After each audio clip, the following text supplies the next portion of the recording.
It's finally Oscar week, and no other year has been as all over the map as this one.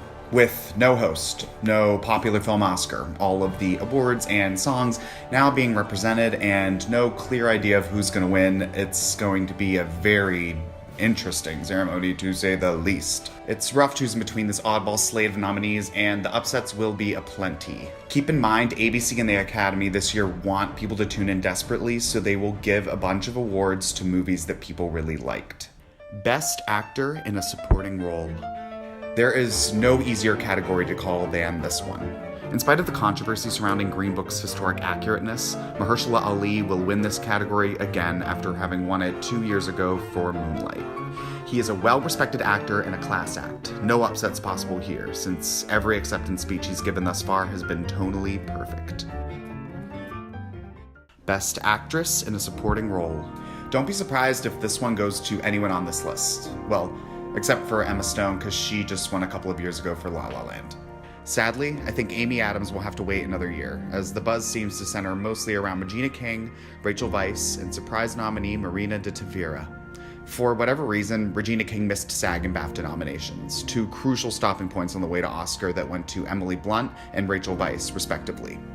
Roma received the most nominations of any film, so there was clearly love for it and Marina de Tavira. Still, this is a Hollywood award, and Regina King has a lot of passionate support in the industry. Best Documentary Feature. 2018 is going to go down as one of the best years for documentaries ever. Choosing between Free Solo, RBG, and Minding the Gap is like making Sophie's Choice, except that's not even remembering that Won't You Be My Neighbor wasn't even nominated. Free Solo was a literal feat to capture, and RBG tells the story of the female Supreme Court justice. Apples and oranges, but I think the biggest risk will end up with the biggest reward. Best Animated Film. If Spider-Man Into the Spider-Verse doesn't somehow win this, then the Oscars are even more of a joke than they've already made themselves to be. The only other thing I can really say is that Isle of Dogs was cute. Best Costume Design.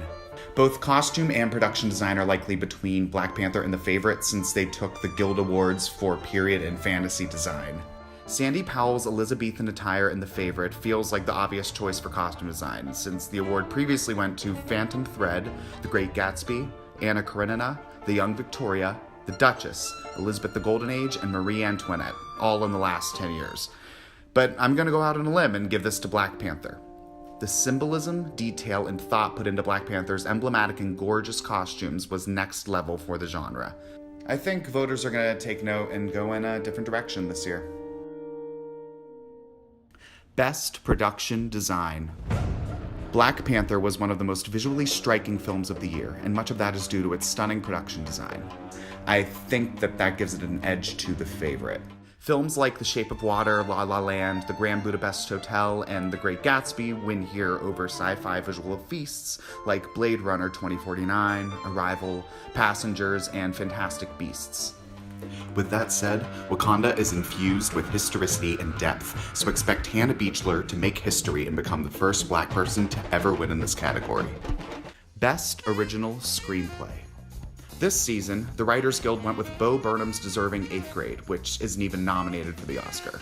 I think you can count out Alfonso Cuarón because he'll be winning at least one other award throughout the night. Part of me thinks legend Paul Schrader's name could spark some interest in older voters, but he's First Reform's only nomination. We won't know until everything goes down if Green Book's controversy will hurt its chances or if people even really care about that drama in the first place. Since The Favorite likely won't get any major wins, I think it could get this as a sort of a consolation prize. Best Adapted Screenplay. I think it will be a major travesty if Spike Lee goes home without an Oscar once again. It's likely that he's not going to win Best Director, which I'll get into later, so this feels like the logical place to reward him. Beale Street is also very competitive here, but I think Regina King will be its big win, along with a possible win for score. This is all before mentioning that Can You Ever Forgive Me won the Writers Guild, but that doesn't have the critical corresponding Best Picture nomination. Best Foreign Language Film. This one could be really telling about how the rest of the night might go. Let's say that Cold War wins Best Foreign Film. does that mean that Roma is then going to take it all? Or if Roma wins foreign film, does that mean it's out of the running for Best Picture? Honestly, we can't really know, but regardless, I'm gonna go with Roma either way. Best Makeup and Hairstyling. Christian Bale was unrecognizable as Dick Cheney, and not in a ridiculous way, so I think that this definitely wins here. Best Original Song. A Star is Born's only Oscar win will likely be for Best Original Song for Shallow, a song that probably no one has ever heard of, I assume. I'd love an upset for All the Stars from Black Panther, but that's going to win awards other places, and I think they wouldn't give such a slap in the face to Star is Born after all the stuff it's been through throughout this season. Best Original Score. 5 really fantastic scores. I think any of them can win.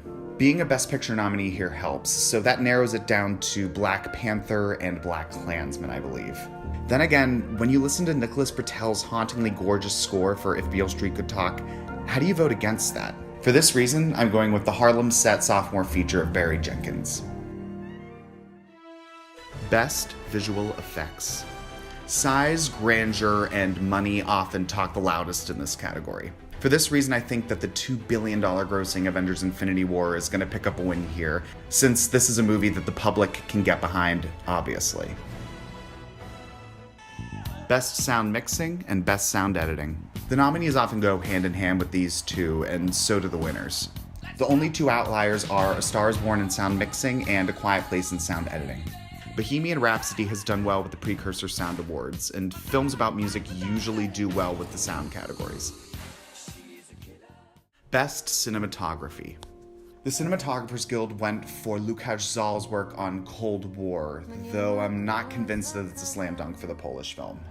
Roma really is what it is because of its cinematography, and the shot composition is just so remarkable that I think people will flood to vote him for this.